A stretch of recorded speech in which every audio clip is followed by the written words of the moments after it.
বন্ধুরা, আমি ডাক্তার তৌসিফ এবং আজকে আমরা আমাদের পডকাস্টের দ্বিতীয় পর্যায় চালু করতে চলেছি।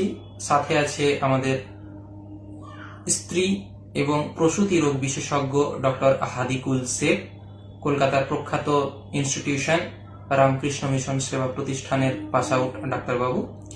তিনি তার কার্যক্রম ডেট ফাউন্ডেশনের মাধ্যমে বিভিন্ন জায়গায় পরিচালনা করেন এবং সমাজসেবার সাথে যুক্ত আছেন।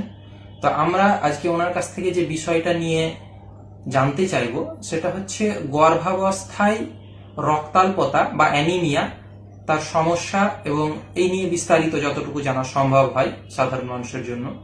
সঙ্গে থাকুন। ডাক্তারবাবু, তাহলে আজকে যে আমাদের আলোচনার বিষয়বস্তু অ্যানিমিয়া, এটা কি? তো অ্যানিমিয়া ইন প্রেগন্যান্সি, যেটা হচ্ছে আমরা বাংলা ভাষায় বলতে পারি যে রক্তাল্পতা গর্ভাবস্থায়। তো আমাদের শরীরে, সেটা মেয়ে হোক বা ছেলে, রক্তের পরিমাণটা আমরা basically complete blood count with peripheral blood smear নামে একটা টেস্ট আছে, সেটার মাধ্যমে আমরা জানতে পারি। তার মধ্যে মূলত আমরা হিমোগ্লোবিন লেভেলটাকেই দেখি। সেক্ষেত্রে প্রেগনেন্সিতে আমরা যদি ফার্স্ট ট্রাইমেস্টারে দেখি 11 গ্রাম পার ডিএল, সেকেন্ড ট্রাইমেস্টারে যদি দেখি 10.5 মানে 10.5 গ্রাম পার ডিএল, এবং থার্ড ট্রাইমেস্টারে যদি দেখি 11 গ্রাম পার ডিএল এর কম যদি থাকে, তাহলে আমরা সেটাকে লেবেল করতে পারি অ্যানিমিয়া ইন প্রেগনেন্সি। ডাক্তারবাবু, তাহলে কারা এই অ্যানিমিয়া ইন প্রেগনেন্সিতে বেশি ভোগে? তো প্রেগনেন্সিতে আমরা দেখি যে সমস্ত মায়েরা কম পরিমাণে শাকসবজি খাবার যদি কম খায়, বা আমরা যাদের ক্ষেত্রে যদি দেখি কোনো দীর্ঘমেয়াদী যদি কোনো বড় ধরনের কোনো অসুখ যদি থাকে, বা হয়তো আমরা আরও দেখতে পারি যে ইন্ডিয়াতে আমরা দেখি যে 100 জনের মধ্যে 50 জন গর্ভাবস্থ মা তারা কিন্তু অ্যানিমিয়া ইন প্রেগনেন্সিতে ভোগে। তো প্রিভ্যালেন্স হচ্ছে আমাদের ইন্ডিয়াতে বেশি, কারণ হচ্ছে আমাদের এই ইন্ডিয়াতে বেশিরভাগ পরিমাণে ঠিক মতো মায়েরা খাবার দাবার খায় না। ডাক্তারবাবু, তাহলে যদি ধরে নিই যে কোনো একটা গ্রামে কোনো একটা মহিলা আছে, তার 2 থেকে 3 নম্বর বাচ্চা হয়ে গিয়েছে এবং এটা চতুর্থ বাচ্চা কিংবা প্রথম বাচ্চা, যেরকমই হোক না কেন, এরকম একটা মেয়ে কি করে বুঝবে যে তার রক্তাল্পতা হচ্ছে কিনা? তো প্রথমত যখনই গর্ভাবস্থ হবেন, তার ঠিক যেটা আমি এর আগেও বলেছিলাম প্রি প্রেগনেন্সি কাউন্সিলিং, সেটা হচ্ছে গিয়ে 1 মাস আগে থেকে কোনো গাইনোকোলজিস্টের কাছে যাওয়া। সেক্ষেত্রে তখন আমরা যেটা আমাদের কাউন্সিলিং এর মধ্যে ওই টেস্ট, আমরা হিমোগ্লোবিন লেভেলটা দেখি। যদি সেক্ষেত্রে কম থাকে তাহলে আমরা আগে থেকে ওষুধ দিয়ে রাখি এবং তাদেরকে বলি যে নিয়মিত পরিমাণে সঠিক পরিমাণে খাবার দাবার খাওয়া। 2 নম্বর হচ্ছে প্রেগনেন্সি অবস্থায় যদি দেখেন যে আপনার ক্লান্তি হচ্ছে বা কোনো কাজ করতে ঠিকমতো সক্ষম হচ্ছে না, যেটা কাজ আগে আপনি পারতেন এখন পারছেন না, একটুতেই অবসাদ হওয়া, বা যদি দেখেন পালপিটেশন হচ্ছে, বুক ধড়ফড় করা, ঠিক আছে, তাহলে আপনি বুঝতে পারবেন যে হ্যাঁ, আপনি হয়তো রক্তাল্পতায় ভুগতে পারেন। তাহলে ডাক্তারবাবু, যদি কেউ রক্তাল্পতায় ভোগে গর্ভাবস্থায়, তাহলে সেই ক্ষেত্রে মা এবং বাচ্চার শরীরের উপরে কি প্রভাব পড়বে? প্রথমত যে মায়ের ক্ষেত্রে সমস্যা হতে পারে এবং বাচ্চার ক্ষেত্রে সমস্যা হতে পারে। মায়ের ক্ষেত্রে যে কোনো কাজ ঠিকমতো করতে পারবেন না। 2 নম্বর হচ্ছে যেটা সব থেকে খারাপ অবস্থায় যেতে পারে, সেটা হচ্ছে হার্ট ফেলিওর হয়ে যেতে মায়ের। এবং সেক্ষেত্রে আমরা দেখেছি বেশিরভাগ মায়েরা যদি হার্ট ফেলিওর থাকে তাহলে কিন্তু প্রাণহানিও হতে পারে।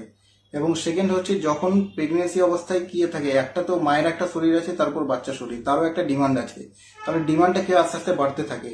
এবং সেক্ষেত্রে যদি ভ্যাজাইনাল ডেলিভারি হয় তখনও রক্ত ক্ষরণ হয়, এবং সিজারের ক্ষেত্রে আমরা দেখেছি 1 লিটার মতো রক্ত ক্ষরণ হয়। তাহলে সেক্ষেত্রে আমাকে আগে থেকে ভান্ডারটা ভরে রাখতে হবে। সেটা হয় রক্ত দিয়ে, যদি খুব কম থাকে তাহলে আমরা রক্ত দিয়ে ভরাই, যদি সেরকম মাইল্ড থাকে তাহলে সেক্ষেত্রে আমাদেরকে রক্ত বাড়ানোর ওষুধ দিতে হবে।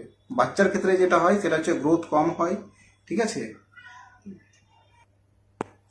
এছাড়াও বাচ্চাদের ক্ষেত্রে দেখা যেতে পারে যে ইনফেকশনের প্রবণতা বেশি হতে পারে, সেপসিস হতে পারে, ইমিউনিটি পাওয়ারটা কম হতে পারে। মায়েদের ক্ষেত্রে দেখা গেছে যে যে অবস্থায় মানে মায়ের ব্যথা ওঠার কথা, তার আগে হয়তো ব্যথা উঠে যেতে পারে, যে সেক্ষেত্রে আমরা সেটাকে বলি প্রিটার্ম লেবার। তাহলে ডাক্তারবাবু, মায়েরা এইভাবে থাকলে তো আর আমরা সমস্যার সমাধানে যেতে পারবো না। কি কি করলে তাহলে মায়েদের এই সমস্যা থেকে আমরা প্রতিকার দিতে পারি? তো একটা হচ্ছে ঘরোয়া পদ্ধতি, আর 2 নম্বরে হচ্ছে গিয়ে ডাক্তারের পরামর্শ। ঘরোয়া পদ্ধতিতে হচ্ছে বেশি, যেটা প্রথমে বলেছিলাম যে আমাদের দেশের মায়েরা ঠিকমতো খাবার খায় না। সেক্ষেত্রে রক্ত বাড়ানোর জন্য যে সমস্ত খাবার, যেমন হচ্ছে খেজুর, আপেল, তারপর হচ্ছে এদিকে যে কোনো রকমের শাক হতে পারে, লাল শাক হতে পারে, ডিম খেতে পারেন, দুধ খেতে পারেন, এবং ডাক্তারের পরামর্শ অনুযায়ী আমরা যেটা বলে থাকি যে নর্মাল প্রেগনেন্সিতে যে কোনো মায়েরা যেটা একটা করে বড়ি খায়, যদি কোনো মায়ের রক্তাল্পতা থাকে তাহলে সেক্ষেত্রে আমরা ডবল ডোজ দিই, 2টো করে বড়ি খেতে হবে। এই বড়ি খেলে আমরা দেখেছি যে বেশিরভাগ মায়েদের বমি বমি ভাব হয়, সেই জন্য বেশিরভাগ মায়েরা কিন্তু এই বড়িটা খান না। তাদের ক্ষেত্রে আমার অনুরোধ যে আপনারা এই বড়িটা খাবেন। দরকার পড়লে যদি আপনার বমির সমস্যায় যে কোনো সমস্যা, আপনি ডাক্তারের কাছে আসুন, ওনার ওষুধ দেবেন। এবং আপনি আর এই বড়ি খাওয়ার একটা নিয়ম হচ্ছে গিয়ে যে খাবার খাওয়ার 2 ঘন্টা পরে খাবেন। আমরা বেশিরভাগ মায়েদের ক্ষেত্রে দেখেছি খাবার খেয়ে নিলেন, সাথে সাথে ওষুধটা খেয়ে নেন, তার ক্ষেত্রে বেশি এই বমি ভাব হওয়ার চান্স থাকবে। ধন্যবাদ।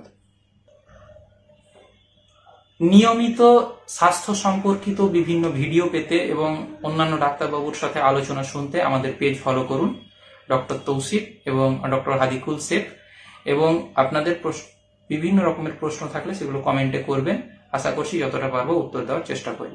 ধন্যবাদ, পাশে থাকবেন।